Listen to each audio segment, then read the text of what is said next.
Dear Patriots, before the news starts, please subscribe to our patriotic channel by clicking the subscribe button. Give us a thumbs up to this video.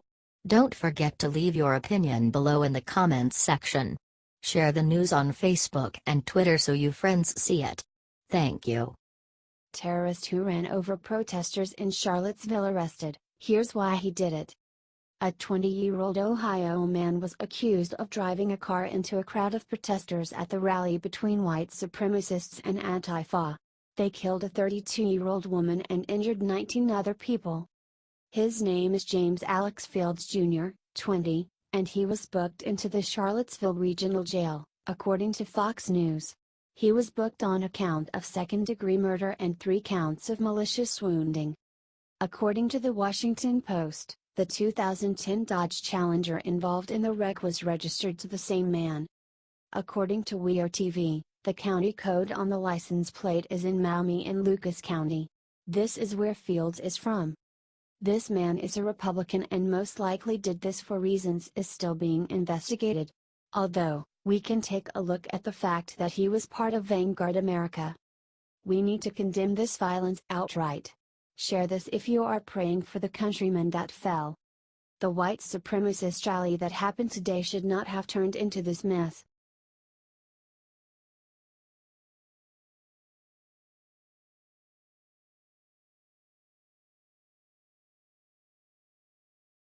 What Melania Trump just said about the hate and violence in Charlottesville will bring tears to your eyes.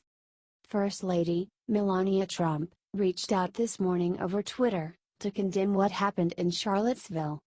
Clearly, this husband and wife are mourning the terrible thing that happened today in Charlottesville, Virginia. There is no place for this kind of violent behavior and hate in America. If we are to survive as a country, we must unite.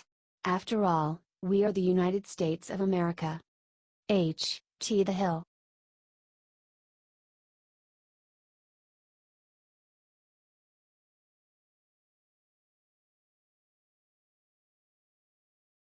Nancy Pelosi discusses how little she cares that the DNC rigged the primaries. Nancy Pelosi tried to shrug off the new evidence that Hillary Clinton rigged the Democratic primaries. It was a bombshell report that will affect the future of the people's trust in the Democratic Party, but Nancy Pelosi doesn't have time. My focus is on the next election. I don't have a spare second to be thinking about comments that went on within the DNC. I have responsibility for what I have responsibility for.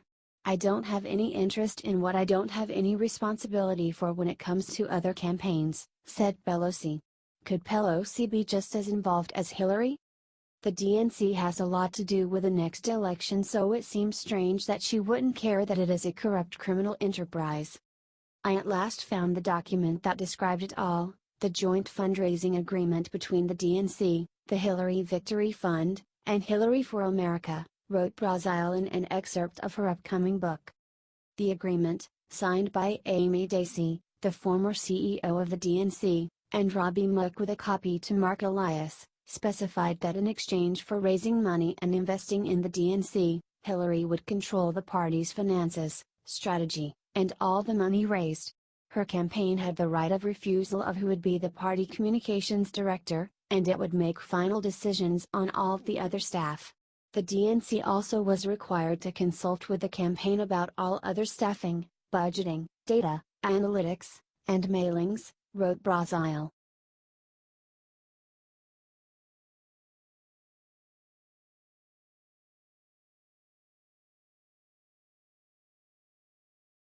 Libwriter says Fox News viewers think America looks a crayon drawing by a child. Liberals keep wondering why regular Americans don't become Democrats and rejected Hillary Clinton in 2016 in favor of outsider Donald Trump, a candidate who actually cared about their well-being and listened to them. One of the main reasons why regular Americans rejected the party of the coastal elites, beyond many of their disgusting beliefs, is because liberals are constantly talking down to people in middle America and claiming to be superior to them.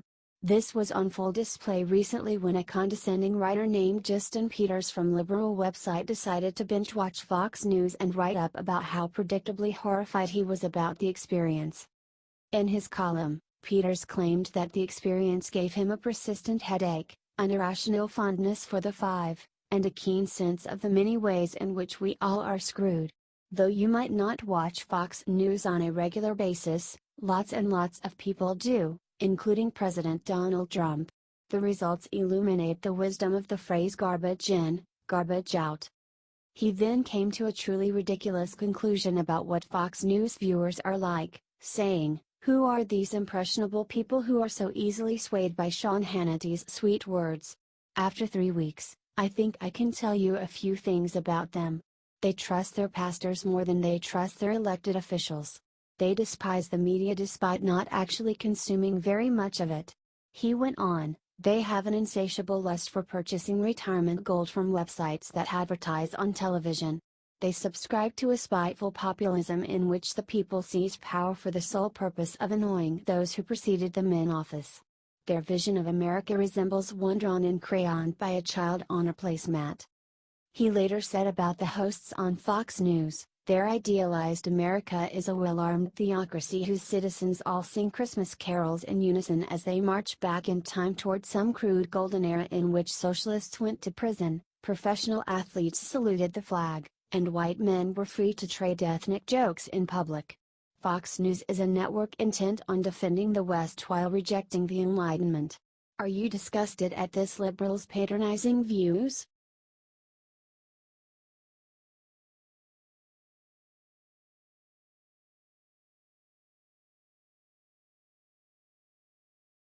Just look at Wolf Blitzer's face as analyst talks about how much Trump helped the economy. CNN rarely says anything kind about Trump. While the economy has been soaring, they focus on ways to call him a racist or misspellings on Twitter. However, one CNN business correspondent, Richard Quest, went rogue and complimented Trump on the economy. And you have to see the look on Wolf Blitzer's face when he did it. They started by discussing the jobs report that revealed that the unemployment rate is the lowest percentage that it's been in over 17 years. "Is this the Trump effect?" asked Wolf Blitzer. "In a word, yes. You've got to give Donald Trump and the administration credit because they've created an element of confidence that built on the work that President Obama left behind, and that is all about the tax reform package, deregulation, the policies he is putting in place and promises to put in place," said Quest. Then come the stingers. It would be mealy-mouthed of anyone to deny a definite effect. You can give credit to Donald Trump for so much so far. It's in the back of many of the policies, said Quest. Are you shocked that CNN would actually give President Trump credit for something?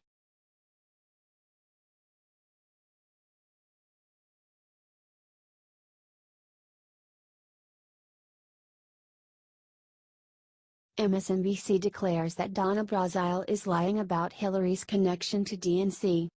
To promote her new book, former DNC chair Donna Brazile exposed the truth of how Hillary rigged the primaries. I at last found the document that described it all, the joint fundraising agreement between the DNC, the Hillary Victory Fund, and Hillary for America. The agreement, signed by Amy Dacey, the former CEO of the DNC, and Robbie Mook with a copy to Mark Elias, specified that in exchange for raising money and investing in the DNC, Hillary would control the party's finances, strategy, and all the money raised, writes Brazile. Her campaign had the right of refusal of who would be the party communications director, and it would make final decisions on all the other staff. The DNC also was required to consult with the campaign about all other staffing, budgeting, data, analytics, and mailings, said Brazile. However, while even CNN's Jake Tapper and Elizabeth Warren were able to admit that Hillary rigged the primaries, MSNBC tried to argue that former DNC chair Donna Brazile is lying. Are you saying that Donna Brazile is lying when she said that Hillary Clinton demanded control over who did communications, that Hillary Clinton demanded control over how the money was spent? Asked MSNBC anchor Katie Tur. I think if she's implying that that took place during the primary, absolutely. Did we have control of the party during the general? Absolutely, and that's what happens when you take control of your party, said guest and former Hillary Communications Director Adrienne Elrod.